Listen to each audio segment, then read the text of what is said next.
El deseado de todas las gentes, capítulo 36, el toque de la fe. Al volver de Gadara a la orilla occidental, Jesús encontró una multitud reunida para recibirle, la cual le saludó con gozo. Permaneció él a orillas del mar por un tiempo, enseñando y sanando, y luego se dirigió a la casa de Leví Mateo, para encontrarse con los publicanos en su fiesta. Allí le encontró Jairo, príncipe de la sinagoga. Este anciano de los judíos vino a Jesús con gran angustia y se arrojó a sus pies exclamando: «Mi hija está a la muerte. Ven y pondrás las manos sobre ella para que sea salva y vivirá». Jesús se encaminó inmediatamente con el príncipe hacia su casa. Aunque los discípulos habían visto tantas de sus obras de misericordia, se sorprendieron al verle acceder a la súplica del altivo rabino. Sin embargo, acompañaron a su maestro y la gente lo siguió, ávida y llena de expectación. La casa del príncipe no quedaba muy lejos, pero Jesús y sus compañeros avanzaban lentamente porque la muchedumbre le apretujaba de todos lados. La dilación impacientaba al ansioso padre, pero Jesús, compadeciéndose de la gente, se detenía de vez en cuando para aliviar a algún doliente o consolar a algún corazón acongojado. Mientras estaba todavía en camino, un mensajero se abrió paso a través de la multitud, trayendo a Jairo la noticia de que su hija había muerto y era inútil molestar ya al maestro. Mas el oído de Jesús distinguió las palabras. «No temas», dijo, «cree solamente y serás salva». Jairo se acercó aún más al Salvador y juntos se apresuraron a llegar a la casa del príncipe. Ya las plañideras y los flautistas pagados estaban allí, llenando el aire con su clamor. La presencia de la muchedumbre y el tumulto contrariaban el espíritu de Jesús. Trató de acallarlos diciendo: «¿Por qué alborotáis y lloráis? La muchacha no es muerta, mas duerme». Ellos se indignaron al oír las palabras del forastero. Habían visto a la niña en las garras de la muerte y se burlaron de él. Después de exigir que todos abandonasen la casa, Jesús tomó al padre y a la madre de la niña y a Pedro, a Santiago y Juan, y juntos entraron en la cámara mortuoria. Jesús se acercó a la cama y, tomando la mano de la niña en la suya, pronunció suavemente en el idioma familiar del hogar las palabras: «Muchacha, a ti te digo, levántate». Instantáneamente un temblor pasó por el cuerpo inconsciente. El pulso de la vida volvió a latir. Los labios se entreabrieron con una sonrisa. Los ojos se abrieron como si ella despertase del sueño, y la niña miró con asombro al grupo que le rodeaba. Se levantó y sus padres la estrecharon en sus brazos, llorando de alegría. Mientras se dirigía a la casa del príncipe, Jesús había encontrado en la muchedumbre una pobre mujer que durante 12 años había estado sufriendo de una enfermedad que hacía de su vida una carga. Había gastado todos sus recursos en médicos y remedios, con el único resultado de ser declarada incurable. Pero sus esperanzas revivieron cuando oyó hablar de las curaciones de Cristo. Estaba segura de que si podía tan solo ir a Él, sería sanada. Con debilidad y sufrimiento, vino a la orilla del mar donde estaba enseñando Jesús y trató de atravesar la multitud, pero en vano. Luego le siguió desde la casa de Leví Mateo, pero tampoco pudo acercársele. Había empezado a desesperarse cuando, mientras él se abría paso por entre la multitud, llegó cerca de donde ella se encontraba. Había llegado su áurea oportunidad. Se hallaba en presencia del gran médico, pero entre la confusión no podía hablarle, ni lograr más que vislumbrar de paso su figura.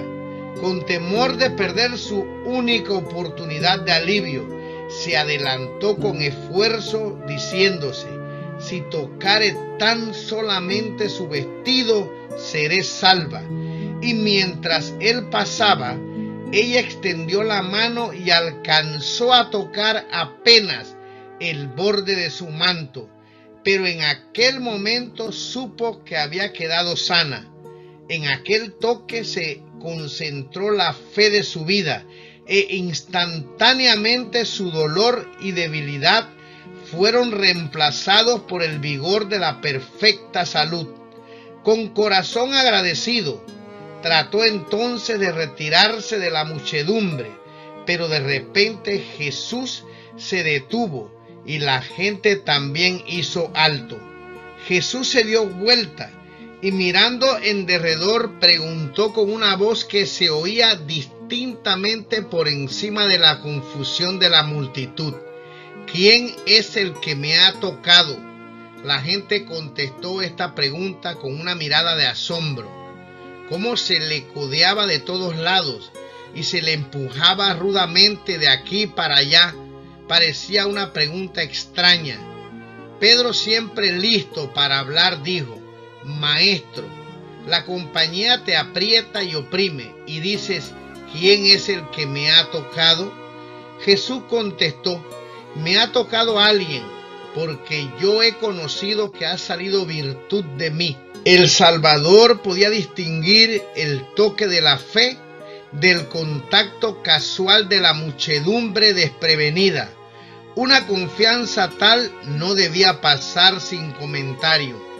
Él quería dirigir a la humilde mujer palabras de consuelo que fuesen para ella un manantial de gozo, palabras que fuesen una bendición para sus discípulos hasta el fin del tiempo. Mirando hacia la mujer, Jesús insistió en saber quién le había tocado. Hallando que era vano tratar de ocultarse, ella se adelantó temblorosa y se echó a los pies de Jesús. Con lágrimas de agradecimiento, relató la historia de sus sufrimientos y cómo había hallado alivio. Jesús le dijo amablemente: hija, tu fe te ha salvado, ve en paz. Él no dio oportunidad a que la superstición proclamase que había una virtud sanadora en el mero acto de tocar sus vestidos. No era mediante el contacto exterior con él, sino por medio de la fe que se aferraba a su poder divino, como se había realizado la curación. La muchedumbre maravillada que se agolpaba en derredor de Cristo no sentía la manifestación del poder vital, pero cuando la mujer enferma extendió la mano para tocarle, creyendo que sería sanada, sintió la virtud sanadora. Así es también en las cosas espirituales. El hablar de religión de una manera casual, el orar sin hambre del alma ni fe viviente, no vale nada. Una fe nominal en Cristo, que le acepta simplemente como Salvador del mundo, no puede traer sanidad al alma. La fe salvadora no es un mero asentimiento intelectual a la verdad. El que aguarda hasta tener un conocimiento completo antes de querer ejercer fe no puede recibir bendición de Dios. No es suficiente creer acerca de Cristo, debemos creer en Él. La única fe que nos beneficiará es la que le acepta a Él como Salvador personal, que nos pone en posesión de sus méritos. Muchos estiman que la fe es una opinión. La fe salvadora es una transacción por la cual los que reciben a Cristo se unen con Dios mediante un pacto. La fe genuina es vida. Una fe viva significa un aumento de vigor, una confianza implícita por la cual el alma llega a ser una potencia vencedora. Después de sanar a la mujer, Jesús deseó que ella reconociese la bendición recibida. Los dones del Evangelio no se obtienen a hurtadillas ni se disfrutan en secreto. Así también el Señor nos invita a confesar su bondad. Vosotros pues sois mis testigos, dice Jehová, que yo soy Dios. Nuestra confesión de su fidelidad es el factor escogido por el cielo para revelar a Cristo al mundo. Debemos reconocer su gracia como fue dada a conocer por los santos de antaño, pero lo que será más eficaz es el testimonio de nuestra propia experiencia. Somos testigos de Dios mientras revelamos en nosotros mismos la obra de un poder divino. Cada persona tiene una vida distinta de todas las demás y una experiencia que difiere esencialmente de la suya. Dios desea que nuestra alabanza ascienda a Él señalada por nuestra propia individualidad. Estos preciosos reconocimientos para alabanza de la gloria de su gracia, cuando son apoyados por una vida semejante a la de Cristo, tienen un poder irresistible que obra para la salvación de las almas. Cuando los 10 leprosos vinieron a Jesús para ser sanados, les ordenó que fuesen y se mostrasen al sacerdote. En el camino quedaron limpios, pero uno solo volvió para darle gloria. Los otros siguieron su camino, olvidándose de aquel que los había sanado. ¿Cuántos hay que hacen todavía lo mismo? El Señor obra de continuo para beneficiar a la humanidad. Está siempre impartiendo sus bondades. Levanta a los enfermos de las camas donde languidecen. Libra a los hombres de peligros que ellos no ven. Envía a los ángeles celestiales para salvarlos de la calamidad, para protegerlos de la pestilencia que ande en oscuridad y de la mortandad que en medio del día destruya. Pero sus corazones no quedan impresionados.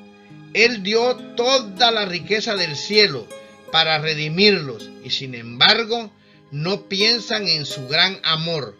Por su ingratitud cierran su corazón a la gracia de Dios como el brezo del desierto. No saben cuándo viene el bien y sus almas habitan en lugares yermos.